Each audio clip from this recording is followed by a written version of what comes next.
Jason horror story part 3 देखने से पहले इसके पिछले पार्ट्स जरूर देख लें, लिंक डिस्क्रिप्शन में है।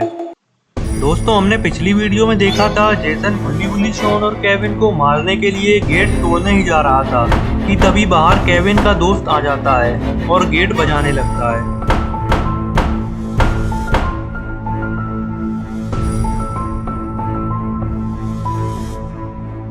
गेट की आवाज सुनते ही जेसन गेट की तरफ जाने लगता है। केविन गुल्ली को बताता है शायद ये उसका दोस्त है और हमें इसे बचाना होगा। गुल्ली शॉन और केविन पीछे की खिड़की से घर के बाहर निकल जाते हैं ताकि ये केविन के दोस्त को बचा सके। अब आगे गुल्ली शॉन और केविन घर के आगे की तरफ जाने लगते हैं ताकि ये केविन के दोस्त को जेसन से बचा सके, लेकिन इनके पहुंचने से पहले ही जेसन गेट खोल देता है। केविन का दोस्त जेसन को नहीं जानता है, इसलिए ये जेसन को ही केविन समझ बैठता है। इसे लग रहा है कि केविन ही मास्क लगाकर इसे डराने आया है, मगर ये इसकी सबसे बड़ी गलती है। केविन का दोस्त जेसन का मास्क उतारने के लिए हाथ आगे बढ़ाने लगता है। जेसन इसका हाथ आगे आता देख इसका हाथ ही अलग कर देता है और देखते ही देखते जेसन इसके 2 टुकड़े कर देता है।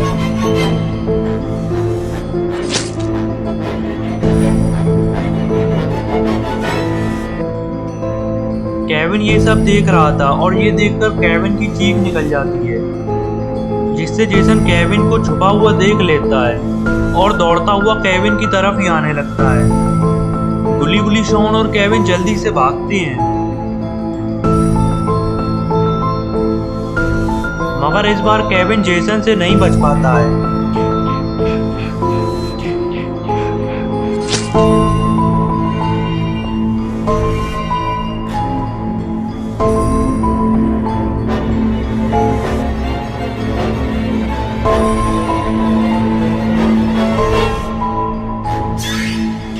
जेसन ने केविन को मार दिया है और अब जेसन गुल्ली और शॉन को भी नहीं छोड़ेगा। ये सब देखकर गुल्ली और शॉन बहुत डर जाते हैं और इन्हें बहुत बुरा भी लग रहा था कि ये केविन को नहीं बचा सके। तभी शॉन गुल्ली से कहता है हमें केविन का बदला जेसन से लेना होगा। गुल्ली कहता है शॉन हम केविन का बदला जरूर लेंगे, मगर हम जेसन से अकेले ही नहीं लड़ सकते हैं, हमें बाबा की जरूरत है। फिलहाल हमें गाड़ी में बैठकर यहाँ से निकल लेना चाहिए, वरना जेसन हमें भी मार देगा। फिर गुल्ली और शॉन गाड़ी की तरफ जाने लगते हैं ताकि ये जेसन से बचकर यहाँ से निकल सके। गाड़ी के पास पहुँचते ही गुल्ली और शॉन देखते हैं जेसन अभी भी वहीं खड़ा हुआ है और जेसन ने भी गुल्ली और शॉन को देख लिया है। जेसन दौड़ता हुआ इधर ही आने लगता है। गुल्ली और शॉन जल्दी से गाड़ी से दूर भागती हैं।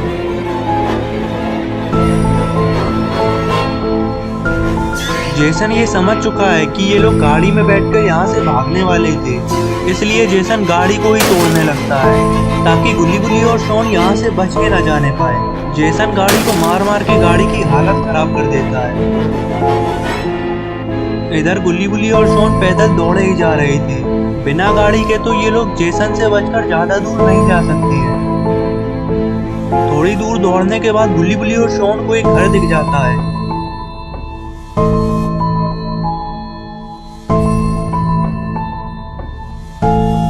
गुल्ली और शॉन से कहता है मैं आगे जाकर देखता हूँ, शायद हमें वहां से मदद मिल जाए। गुल्ली तेज दौड़कर आगे जाता है। घर के पास पहुंचते ही गुल्ली घर का गेट बजाता है। काफी देर गेट बजाने के बाद भी कोई गेट नहीं खोलता है। इतने में ही गुल्ली और शॉन भी आ जाते हैं। गुल्ली और शॉन से कहता है मुझे लगता है घर पूरा खाली पड़ा हुआ है, हमें घर के अंदर जाने का कोई दूसरा रास्ता ढूंढना होगा। इतने में ही शॉन को जेसन आता हुआ दिख जाता है और शॉन गुल्ली से कहता है जल्दी करो जेसन आ रहा है।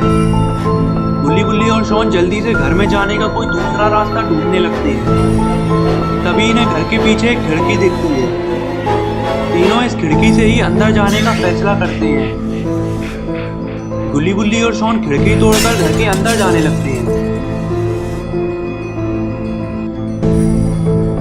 खिड़की टूटने की आवाज से घर का मालिक जाग जाता है और ये समझता है कि खिड़की तोड़कर कोई चोर अंदर आ गया है और ये जल्दी से पुलिस को फोन लगा देता है। फिर जब ये गुल्ली गुल्ली और शॉन को देखता है तो कहता है, तुम लोग कौन हो? यहाँ पर चोरी करने के लिए कुछ नहीं है, यहाँ से चले जाओ। गुल्ली कहता है, देखो हम चोर नहीं हैं, हमारे पीछे एक खूनी दरिंदा पड़ा हुआ है जिसका नाम जेसन है। वो 2 लोगों को पहले ही मार चुका है और अब वो हमारे ही पीछे आ रहा है। तभी ये घर का मालिक कहता है, तुम जिस खूनी जेसन की बात कर रहे हो वो बहुत पहले ही मर चुका है। मैं जानता हूँ तुम लोग चोरी करने आए हो। मैंने पुलिस को फोन कर दिया है, पुलिस यहाँ पहुँचती ही होगी। इनकी बहस चली रही होती है कि तभी बाहर गेट बजने लगता है। घर के मालिक को लग रहा है कि बाहर पुलिस आ चुकी है और ये गेट खोलने के लिए जाने लगता है। तभी बुल्ली इसे मना करता है, गेट मत खोलो, बाहर खूनी जेसन खड़ा हुआ है, वो हम सबको मार देगा। लेकिन ये बुल्ली की एक नहीं सुनता है और जाकर गेट खोल देता है। गेट खोलते ही जब ये खूनी जेसन को अपने सामने खड़ा हुआ देखता है तब इसे अपनी गलती का एहसास होता है और ये जल्दी से गेट बंद करने लगता है। लेकिन जेसन गेट बंद होने से रोक लेता है और गेट में अपना हाथ लगा देता है। ये देखकर गुल्ली बुल्ली भी गेट बंद करवाने लगती है और बुल्ली कहता है, शॉन तुम किसी भी तरीके से जेसन का ये हाथ हटाओ, हम ये गेट ज्यादा देर नहीं रोक सकते हैं। तभी शॉन के दिमाग में एक आइडिया आता है और वो जेसन के हाथ में काट लेता है। शॉन का ये आइडिया काम आता है और जेसन अपना हाथ बाहर कर लेता है। गेट बंद करके घर का मालिक गुल्ली गुल्ली और शॉन पर भड़कने लगता है और कहता है, तुम लोगों ने यहाँ पर आकर मुझे भी फंसा दिया है, अब जेसन तुम लोगों के साथ साथ मुझे भी मार देगा। और तभी ये देखकर गुल्ली गुल्ली और शॉन सीधे घर के ऊपर की तरफ भागते हैं। जेसन भी इनके पीछे आने ही वाला होता है। तभी पुलिस यहाँ पर पहुंच जाती है। घर के मालिक ने ही पुलिस को फोन लगाया था, लेकिन ये तो अब जेसन के हाथों मारा जा चुका है। जेसन पुलिस को आता देख घर के अंदर जाकर छुप जाता है। गुल्ली गुल्ली और शॉन भी छत से पुलिस को देख रहे हैं और इन्हें ये लग रहा है कि पुलिस इन्हें अब जेसन से बचा लेगी। गाड़ी में से 2 पुलिस ऑफिसर्स उतरते हैं और दोनों गुल्ली गुल्ली और शॉन की तरफ ही देखने लगते हैं। तभी बुल्ली ऑफिसर्स को बताता है, नीचे एक खूनी है जिसका नाम जेसन है, इसी ने ही घर के मालिक को मारा है और 2 खून ये पहले ही कर चुका है। इसे यहाँ से पकड़ के ले जाओ वरना ये हमें भी मार देगा।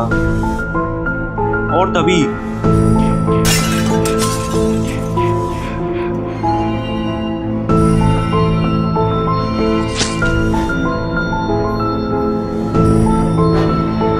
जेसन एक पुलिस ऑफिसर को मार देता है और ये देखकर दूसरा पुलिस ऑफिसर जेसन के ऊपर फायरिंग करने लगता है। जेसन वापस से घर में चला जाता है। पुलिस ऑफिसर को ये लगने लगता है कि जेसन डर गया है और पुलिस ऑफिसर जेसन की तरफ ही बढ़ने लगता है।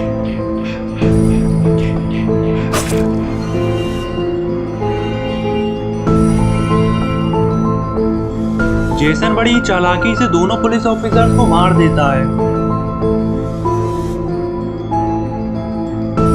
ये देखकर गुल्ली गुल्ली और शॉन घर के पीछे की पहाड़ी पर कूदकर सीधे जंगल की तरफ भागते हैं।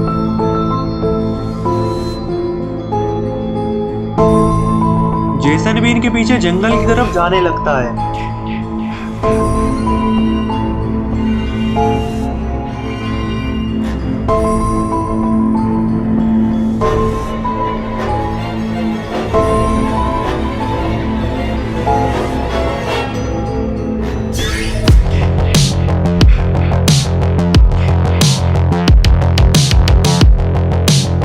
ये क्या, ये तो बाबा हैं, लेकिन बाबा आखिर यहाँ पर कैसे पहुंचे? गुल्ली की तो बाबा से फोन पर बात भी नहीं हो पाई थी। फिर आखिर बाबा को कैसे पता चला कि गुल्ली गुल्ली और शॉन किसी मुसीबत में है? और क्या बाबा और जेसन की लड़ाई होने वाली है? क्या बाबा जेसन की धुलाई करेंगे? और आखिर बाबा यहाँ पर कैसे पहुंचे? ये सब हम जानेंगे अगली वीडियो में। तो अगली वीडियो देखने के लिए चैनल को सब्सक्राइब जरूर कर लेना और बेल आइकन को भी दबा देना ताकि वीडियो अपलोड होते ही नोटिफिकेशन मिल सके।